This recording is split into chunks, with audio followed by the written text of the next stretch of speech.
carbon disulfide CH2 can be made from byproduct SO2.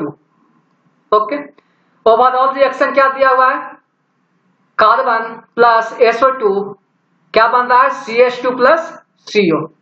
Okay,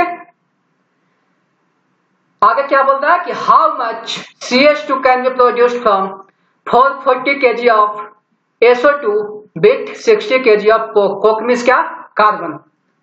okay, तो हम लोग का प्रॉब्लम में क्या बोल रहा है कि CH2 का मास फाइंड करने के लिए बोल रहा है.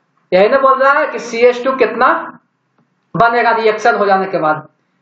गिवन क्वेश्चन में क्या है, तो गिवन में है मास ऑफ SO2 और mass of carbon. Okay, given क्या दिया हुआ आप लोग को, तो गिवन दिया हुआ है क्वेश्चन में मास ऑफ SO2 कितना दिया हुआ है, 440 kg. ओके, इसको अगर जब हम लोग ग्राम में चेंज करें तो कितना आ जाएगा, 440 इंटू 10⁻³ ग्राम हो जाएगा.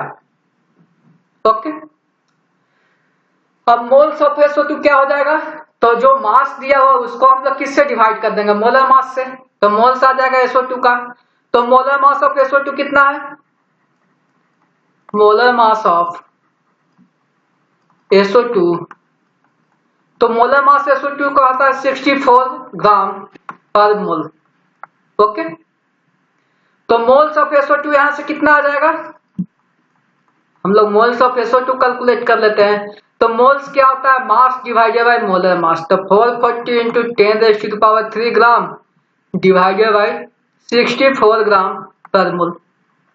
ओके, यहां से कितना आ जाएगा, 440 का अगर जो हम लोग 64 से डिवाइड करेंगे तो इसका वैल्यू आता है 6.875 इंटू 10⁻³ मोल. ओके, अब हम लोग नेक्स्ट क्या करें, तो नेक्स्ट हम लोग का मास दिया हुआ है कार्बन का, तो कार्बन का मोल्स निकाल लेते हैं. तो मास ऑफ कार्बन कितना दिया हुआ है, तो मास ऑफ कार्बन है 60 kg. मास ऑफ कार्बन बराबर 60 kg. ओके, इसको अगर जो हम लोग ग्राम में चेंज करें तो क्या हो जाएगा, 60 इंटू 10⁻³ ग्राम. यही ना हो जाएगा. अब मोलर मास ऑफ कार्बन क्या होता है, तो मोलर मास कार्बन का होता है 12 ग्राम पर मोल. ओके, कितना होता है, 12 ग्राम पर मोल. तो यहां से हम लोग मोल्स ऑफ कार्बन निकाल ले, तो मोल्स ऑफ कार्बन आपका हो जाएगा, मोल्स ऑफ कार्बन, मास को मोलर मास से डिवाइड कर दीजिए. तो मास कितना है, 60 इंटू 10⁻³ ग्राम डिवाइडेड बाय 12 ग्राम पर मोल. ओके, तो यहां से देखिए तो मोल्स ऑफ कार्बन आपको कितना आ जाएगा, तो 60 को 12 से डिवाइड करेंगे तो कितना आएगा, 5. तो 5 इंटू 10⁻³ मोल. ओके, तो हम लोग मोल्स ऑफ SO2 भी फाइंड कर लिए और मोल्स ऑफ कार्बन भी फाइंड कर लिए. ओके, अब हम लोग नेक्स्ट चले, तो नेक्स्ट आप लोग देखिए कि आपको क्वेश्चन में रिएक्शन क्या दिया हुआ है, तो रिएक्शन यही ना दिया हुआ है, balance chemical equation, 5 carbon plus 2 SO2 is giving CH2 plus 4 CO. यही रिएक्शन है ना. अब देखिए इनिशियल मोल हम लोग कार्बन और SO2 का फाइंड कर लिया. कार्बन का कितना मोल आया, तो कार्बन का आया 5 इंटू 10⁻³ और SO2 का कितना आया, तो SO2 का आया 6.875 इंटू 10⁻³. ओके, अब देखिए इसमें जो मैं कंसेप्ट यूज करने जा रहा हूं वो लिमिटिंग रिएजेंट का कंसेप्ट है. ओके, तो लिमिटिंग रिएजेंट कैसे हम लोग फाइंड करते हैं, तो लिमिटिंग रिएजेंट में पहले हम लोग क्या करते हैं कि इनिशियल मोल फाइंड करते हैं. ठीक है, तो इनिशियल मोल हम लोग फाइंड कर लिए SO2 का और कार्बन का फाइंड कर लिए. ओके, अब जो इनिशियल मोल है उसको हम लोग कोफिशिएंट से डिवाइड कर देते हैं. ओके, तो कार्बन का कोफिशिएंट कितना है, 5 और SO2 का कोफिशिएंट कितना है 2, तो हम लोग कोफिशिएंट से डिवाइड कर देते हैं, तो कार्बन का जो मोल है उसको हम लोग 5 से डिवाइड करते हैं, ओके, और SO2 का जो मोल है उसको हम लोग 2 से डिवाइड करते हैं, ओके। अब इसका वैल्यू क्या आएगा, इसका वैल्यू आ जाएगा 10⁻³ मोल, और इसका आ जाएगा 6.875 को हम लोग 2 से डिवाइड करेंगे तो इसका वैल्यू आता है 3.44 इंटू 10⁻³, ठीक है।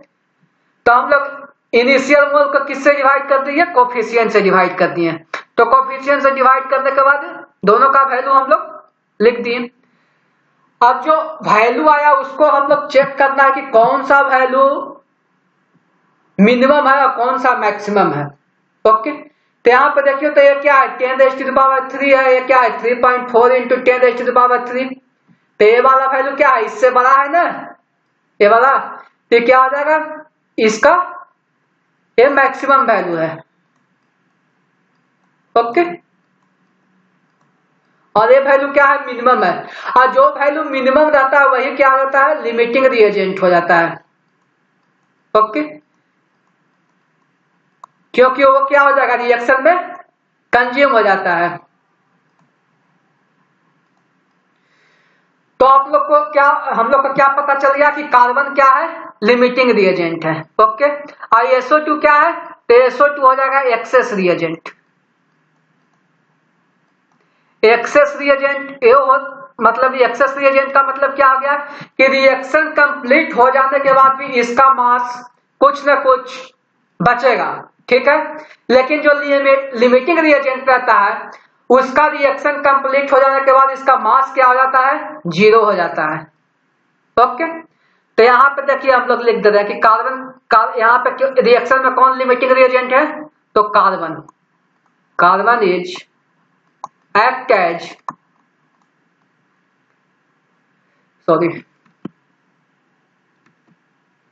carbon is act as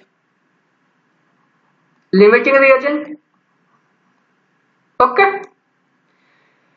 अब हम लोग फिर से रिएक्शन को लिखते हैं, तो रिएक्शन क्या था हम लोग का, यही ना है कि 5 carbon plus 2SO2 is given CH2 plus 4CO, okay. अब इनिशियल मोल कार्बन का कितना है, तो 5 इंटू 10⁻³। SO2 का कितना है, तो 6.875 इंटू 10⁻³, यही ना है। अब स्टार्टिंग में CH2 और CO का कितना हो जाएगा, तो 0, ये भी 0 है। अब जब रिएक्शन स्टार्ट होगा तो ये क्या होगा, कंज्यूम होगा, तो इसमें से मान लीजिए कि ब्रेक हुआ -5x, ये भी ब्रेक होगा -2x, तो ये कितना बनेगा, +x, और ये +4x, ओके। और रिएक्शन कंप्लीट हो जाएगा तो फाइनल मोल्स क्या बचेगा कार्बन का, तो कार्बन का फाइनल मोल्स बचेगा 5 इंटू 10⁻³ -5x, यही बचेगा ना। SO2 का कितना बचेगा, तो 6.875 इंटू 10⁻³ -2x, फाइनल मोल यही बचेगा ना। CH2 का कितना फॉर्म होगा, तो x मोल, और CO कितना बनेगा, 4x मोल, ओके। तो हम लोग का क्वेश्चन में क्या फाइंड करने के लिए बोल रहा है, हाउ मच CH2 प्रोड्यूस, मतलब मास ऑफ CH2, तो मोल्स ऑफ CH2 कितना बना रिएक्शन कंप्लीट होने के बाद, तो x मोल बना। तो अब हम लोग को क्या करना है, x का वैल्यू फाइंड करना है, तो अगर x का वैल्यू हम लोग को आ जाएगा तो मोल्स ऑफ CH2 आ जाएगा, और इसको हम लोग मोलर मास से मल्टीप्लाई कर देंगे तो क्या आ जाएगा, मास ऑफ CH2 आ जाएगा। तो देखिए, तो हम लोग ऊपर में आपको बताया ना कि जो लिमिटिंग रिएजेंट रहता है उसका मोल्स रिएक्शन कंप्लीट हो जाने के बाद क्या होता है, 0 हो जाता है। तो यहाँ पे कौन लिमिटिंग रिएजेंट है, कार्बन, तो कार्बन का मोल रिएक्शन कंप्लीट हो जाने के बाद क्या हो जाएगा, 0 हो जाएगा, ठीक है। इधर देखिए, तो यहां से देखिए तो क्या हो जाएगा 5 इंटू 10⁻³ माइनस 5x बराबर 0 हो जाएगा। अब यहां से देखिए तो आपका x का वैल्यू क्या आ जाएगा, x बराबर आपका आ जाएगा 5 इंटू 10⁻³ है ना जी, 5 इंटू 10⁻³ डिवाइडेड बाई 5। तो यहां से देखिए तो x का वैल्यू आपका क्या आ गया 10⁻³ आ गया। तो हम लोग x का वैल्यू फाइंड कर लिए। तो मोल्स ऑफ CH2 कितना आ जाएगा, तो मोल्स ऑफ CH2 बराबर कितना है x, x का वैल्यू हम लोग कितना फाइंड किए 10⁻³ मोल। ओके, अब हम लोग मोल्स का अगर जब मोलर मास से मल्टीप्लाई कर दें तो मास ऑफ CH2 आ जाएगा। तो मोलर मास ऑफ CH2 कितना है, मोलर मास ऑफ CH2 कितना हो जाएगा, तो मोलर मास CH2 का हो जाएगा, कार्बन का कितना होता है 12 और एक सल्फर का होता है 32, तो 2 सल्फर का कितना हो जाएगा 64, तो 64 प्लस 12 कितना हो जाएगा 76 ग्राम पर मोल। ओके, तब हम लोग मोलर मास को मोल्स को क्या कर दें मल्टीप्लाई कर दें, तो मास ऑफ CH2 कितना हो जाएगा, मास ऑफ CH2 प्रोड्यूस्ड